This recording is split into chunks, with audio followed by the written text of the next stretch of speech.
Kamu dilahirkan dalam keadaan tidak tahu apa-apa, tidak punya ilmu apapun. Tapi kemudian Allah bukakan pintu-pintu ilmu itu sehingga kamu bisa mendapatkan ilmu melalui pendengaran, melalui penglihatan, dan juga melalui hati nurani.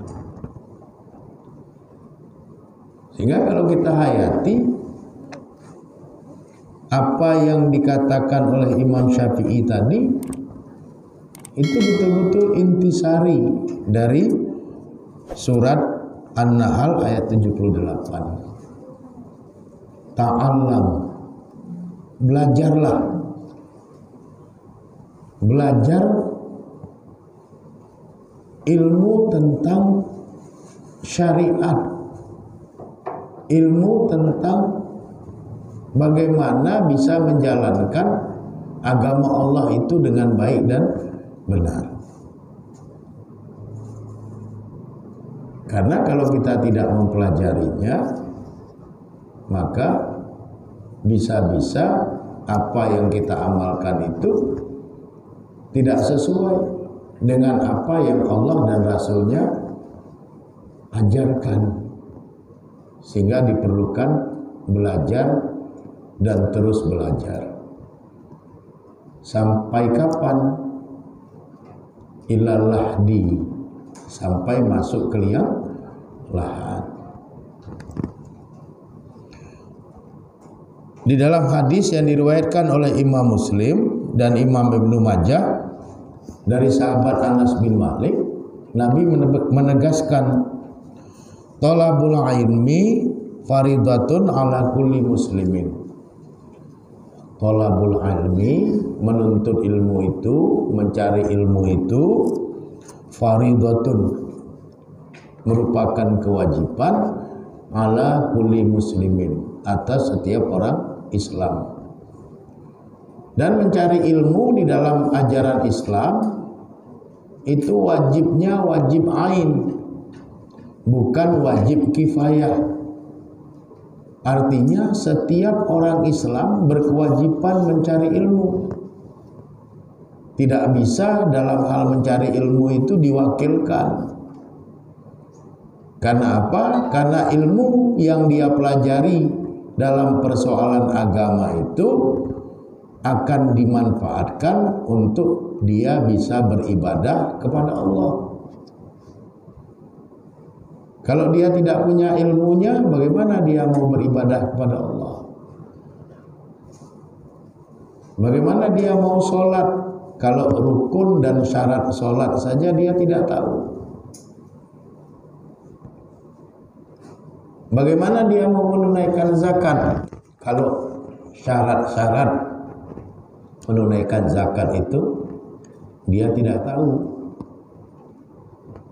Semua itu membutuhkan ilmu. Sehingga mencari ilmu itu di dalam ajaran Islam merupakan kewajiban pribadi, wajib ain, bukan wajib kifayah. Jadi tidak bisa diwakili orang saja yang mencari ilmu tentang agama kemudian kita terbebas. Tidak bisa seperti itu.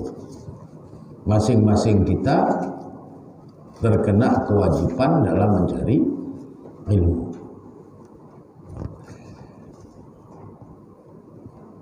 Lalu di dalam hadis yang diriwayatkan oleh Imam At-Tabrani dari sahabat Abu Hurairah, Nabi bersabda, ta'allamu wa'allamu. Ta'allamu itu artinya belajarlah kamu. Wa'allamu, dan mengajarlah kamu. Jadi ada dua perintah Nabi di dalam hadis ini. Yang pertama, kita disuruh belajar. Setelah kita bisa tentang ilmu yang kita pelajari, maka ajarkanlah ilmu yang telah kita kuasai itu kepada orang lain. Kita hadir ke majelis ilmu, ke majelis ta'lim, ke pengajian-pengajian, dapat ilmu kita. Pulang, ilmu itu kita sampaikan. kepada orang lain yang terdekat dengan kita. Kita sampaikan ke anak-anak kita. Kalau kita istri, sampaikan ke suami kita. Kalau kita suami, sampaikan ke anak-anak kita, ke istri kita, kepada karib kerabat. Jadi orang belajar ilmu tentang agama itu tidak semata-mata hanya untuk dirinya sendiri, tapi juga untuk dibagikan kepada orang lain. Kemudian Nabi bersabda, wa tawaddu'ul muallimikum. Rendah hatilah kamu, hormatlah kamu kepada orang-orang yang sudah memberi kamu ilmu. Dari sinilah lahir istilah takzim kegure, menghormati guru seperti kita menghormati kedua orang tua kita. Apakah karena si guru kepingin dihormati? Bukan si guru ingin dihormati, tapi itu memang ajaran Nabi Muhammad SAW kepada umatnya. Nabi yang menyuruh orang yang mencari ilmu itu menghormati orang yang memberinya ilmu. Jadi menghormati guru itu bukan kemauan guru, bukan akal-akalan guru supaya dihormati, bukan. Jadi takzim ke guru, memuliakan guru itu atas perintah Nabi Muhammad SAW. Jadi kalau ada umat Islam tidak hormat sama gurunya, berarti dia tidak patuh kepada Nabi Muhammad SAW sebagai Rasul yang diutus oleh Allah untuk menyampaikan Islam ini sehingga sampai kepada dirinya. Jadi menghormati guru itu bukan kemauan guru, itu perintah Nabi Muhammad SAW. Nabi mengatakan, wa tawaddu'ul muallimikum. Rendah hatilah kamu, hormatlah kamu kepada gurumu, kepada orang yang telah memberi kamu ilmu. Wala yalau li muallimikum, serta berlaku baiklah terhadap orang yang sudah memberi kamu ilmu. Jadi di samping disuruh rendah hati kepada guru, kita juga diperintahkan oleh Nabi Muhammad SAW untuk berbuat baik pada guru. Dan itu semua bukan kemauan guru, tapi karena perintah dari Nabi Muhammad SAW. Ini perlu dipahami. Jangan orang pikir guru itu dihormati karena guru gila hormat. Guru nggak gila hormat. Guru pun tidak kepingin dihormati. Tapi karena itu perintah Nabi, maka selaku umat Islam kita sami'tu wa ata'tu. Aku dengar dan aku patuhi. Sami'na wa ata'na. Kami dengar dan kami patuhi. Jadi menghormati guru, berbuat baik pada guru, itu bukan kemauan guru, kemauannya Nabi Muhammad SAW. Maka kadang-kadang kita lihat kalau ada orang tidak ada hormatnya sedikit pun sama gurunya, itu jadi tanda tanya besar. Apa betul dia umat Nabi Muhammad SAW atau bukan? Kalau betul dia umat Nabi Muhammad SAW, tidak mungkin dia tidak menghormati gurunya. Tidak mungkin dia tidak berbuat baik pada gurunya. Kenapa? Karena Nabi Muhammad SAW memerintahkan hal itu. Jadi bukan mengkultuskan gurunya, bukan. Tapi merendahkan hati di hadapan guru. Berbuat baik pada guru. Bukan menyembah guru. Nah, ini jangan sampai salah pula. Jadi menghormati, rendah hati sama guru, berbuat baik sama guru, itu bukan menyembah guru, itu bukan kultus. Sehingga kita heran kadang-kadang ada orang tidak hormat dia sama gurunya, tidak berbuat baik dia sama gurunya. Padahal Nabi memerintahkan agar kita menghormati dan berbuat baik pada orang yang memberikan kita ilmu, yaitu guru-guru kita.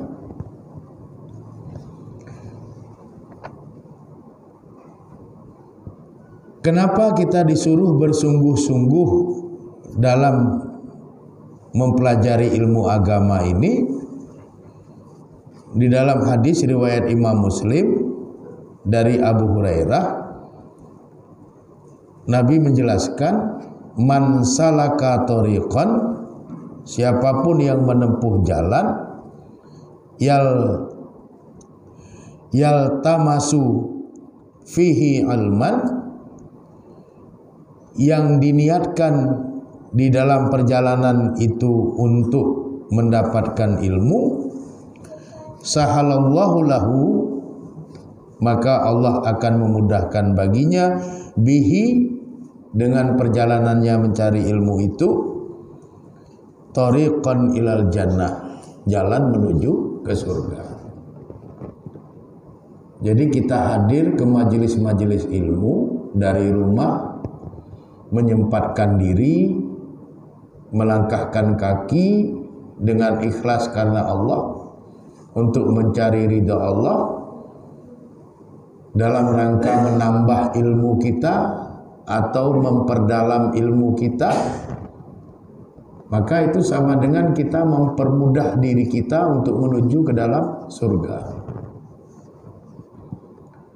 Karena orang yang melangkahkan kaki untuk mendapatkan ilmu, kata Nabi, Allah akan mudahkan bagi dirinya untuk masuk ke dalam surga dengan ilmu yang dicarinya itu.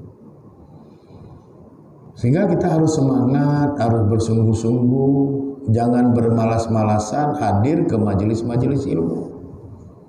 Meskipun terkadang yang disampaikan itu berulang-ulang itu saja.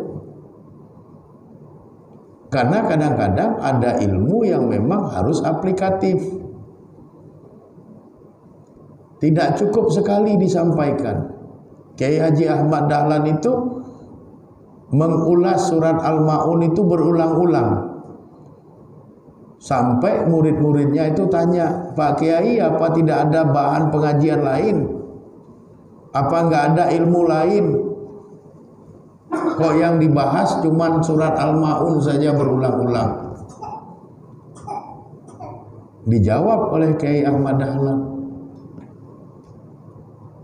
apakah yang saya sampaikan itu sudah ada yang mengamalkannya?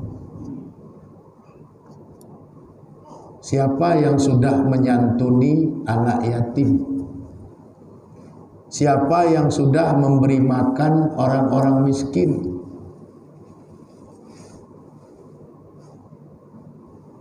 Terus dijawab oleh muridnya, belum ada Kiai. Nah, karena belum ada itulah maka saya ulang-ulangi, supaya ilmu itu tidak tinggal hanya sebagai ilmu, supaya ilmu itu diaplikasikan. Jangan jadikan diri kita ini gudang, hanya tempat penyimpanan. Tapi jadilah gudang ilmu sekaligus distributor ilmu. Kita sudah punya banyak ilmu, ilmu yang ada pada kita itu kita distribusikan kepada orang lain, kemudian kita sendiri juga mengamalkan ilmu itu. Supaya apa? Supaya tidak kena ancaman Allah. Kabura maqtan 'indallahi an taqulu ma la taf'alun. Alangkah besarnya murka Allah bagi orang yang mengatakan sesuatu tapi dia sendiri tidak mengamalkan sesuatu itu. Kita suruh orang sedekah, tapi kita sendiri nggak pernah sedekah. Kita suruh orang bangun tahajud malam, tapi kita sendiri tidur nyenyak. Kita suruh orang sholat tepat waktu, kita sendiri sudah mau habis waktu baru sholat. Ini artinya ilmu tidak diamalkan. Sehingga terkadang seorang guru itu berulang-ulang dia menyampaikan materi yang sama, karena ada maksud di sebalik itu. Maksudnya supaya ilmu itu diamalkan, dibagi ke orang lain lagi. Jangan hanya sekedar menjadi gudang ilmu, hanya sekedar menjadi tempat penyimpanan ilmu, tidak diamalkan dan seterusnya.